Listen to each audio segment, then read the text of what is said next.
world look like in 2025 if this theory holds true?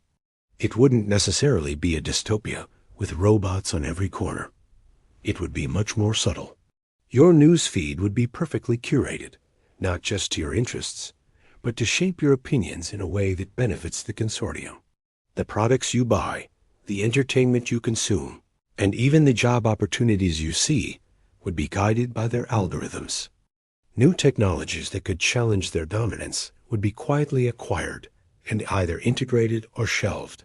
Dissenting voices online could find their reach mysteriously limited, their content deprioritized by the algorithm. It's a form of control that's almost invisible, a velvet glove over an iron fist. The illusion of choice would remain, but the choices themselves would be pre-approved. Now, it's crucial to approach this with a healthy dose of skepticism. Is this a full-blown conspiracy, or is it simply the natural result of capitalism, where those with the most capital inevitably gain the most influence? It's a fine line. Billionaires have always sought to protect and expand their wealth and influence. Perhaps what we're seeing isn't a secret plan hatched in a smoke-filled room, but rather the logical convergence of interests among the super-rich. They see the same trends, recognize the same opportunities, and naturally make similar strategic investments to secure their place at the top of the new technological world order. Or is it being designed for a select few? The next few years will be critical. It's up to us to stay informed, to ask the hard questions, and to think critically about the world being built around us. What do you think? Is this a far-fetched conspiracy theory, or a plausible glimpse into our near future? Let me know your thoughts in the comments below. I read every single one, and if you found this exploration thought-provoking, make sure to like this video and subscribe for more deep dives into the forces shaping our world. Thanks for watching. Suddenly explode onto the scene with massive marketing campaigns and rapid expansion. There's a good chance SoftBank's money is fueling that fire. Next up, let's talk about sovereign wealth funds. These are massive state-owned investment funds. Think of countries like Saudi Arabia, Singapore, and Norway. A self-driving sensor startup or a pharmaceutical giant might back a new biotech firm. These investments are often kept quiet, but they give these corporations a powerful window into the future and a way to stay ahead of disruption. So, who's funding the really futuristic moonshot ideas? We're talking about things like artificial general intelligence, longevity science, and brain-computer interfaces. This is where you find the ultra-wealthy, visionary individuals. People who have already made their billions and are now focused on funding science fiction-level projects.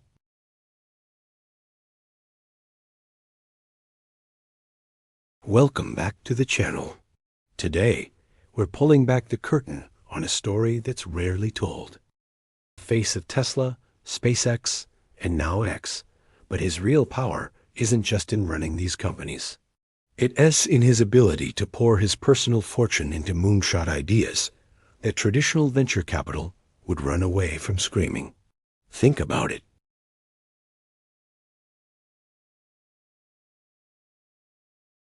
Traditional investors want a clear, predictable return on investment in 5 to 10 years.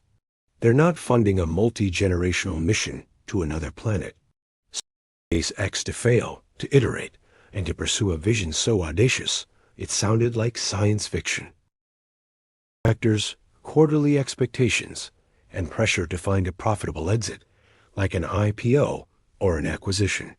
The original vision can get diluted or completely derailed by the need to satisfy investors. Billionaire-funded projects don't have this problem. Musk, Bezos, or someone like Larry Page with his flying car company, Kitty Hawk, have total control. They answer to themselves. This autonomy allows them to pivot, persevere through failures, and stick to a grand vision without needing to justify their every move to a committee. Unique innovation environment, a kind of skunk works on a global scale, where the only limit is the founder's ambition and the depth of their pockets. To use the immense resources of Google to fund speculative projects through divisions like X, the Moonshot Factory, and Tech Monopoly are used to create the next generation of technologies, further consolidating power. Similarly, look at Meta and Mark Zuckerberg.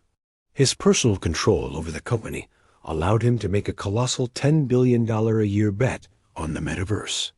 Shareholders might be skeptical, the public might be unsure, but because Zuckerberg holds the majority of voting shares, he can steer the entire ship in a direction of his choosing. He is single-handedly willing a new technological paradigm into existence, using the profits from Facebook and Instagram to fund it. Whether it succeeds or fails, the sheer scale of the investment is reshaping the virtual reality industry and directing the efforts of thousands of the world's brightest engineers. So, what does all this mean for the rest of us? Is this a good thing or a bad thing? On one hand, you could argue it's fantastic. These billionaires are tackling humanity's biggest challenges: climate change through renewable energy, space exploration, disease. They are pushing the boundaries of what is possible in a way that slow-moving governments or risk-averse corporations often can't. They are patient capital personified. We might get to Mars or cure aging faster because of this concentration of wealth and power. Technological agenda for society. We don't get a vote on whether we should prioritize colonizing Mars over solving homelessness, or developing artificial general intelligence over ensuring clean water for everyone. Lead to a world where we have amazing virtual realities, but crumbling public infrastructure, or flying cars for the rich while public transit stagnates. Around big tech companies, where VCs are afraid to fund startups that might compete with the giants, gets even larger when the giants are personally bankrolled by their founders. So where do we go from here? The age of the billionaire innovator isn't going away. In fact, as wealth continues to concentrate, it's likely to become even more pronounced. The first step is to simply be aware of it. We need to move beyond the romantic myth of the garage startup and understand the real power structures that are driving technological change. We need to ask critical questions. When we see a new world-changing technology emerge, we should ask, who funded this? Who is in control? It didn't happen in a vacuum, dictated by the whims of a few. It should be a conversation that includes all of us. Maybe we need new models for funding big, ambitious projects, like more public investment in high-risk, high-reward research, a modern-day Apollo program for the challenges of the 21st century. Or perhaps new regulatory frameworks that encourage competition and prevent the endless consolidation of power. The story of innovation is changing. It's becoming less about 1,000 points of light and more about a few colossal suns whose gravity warps everything around them. Understanding this new reality is the first step toward ensuring that the future they are building is a future that benefits everyone, not just the ones with the capital to create it. Thanks so much for watching. This is a complex topic, and I'd love to hear your thoughts in the comments below. Do you think billionaire-led innovation is a net positive or a net negative for society? Let's discuss it. And if you enjoyed this deep dive, don't forget to like this video and subscribe to the channel for more content that looks beyond the headlines. See you in the next one.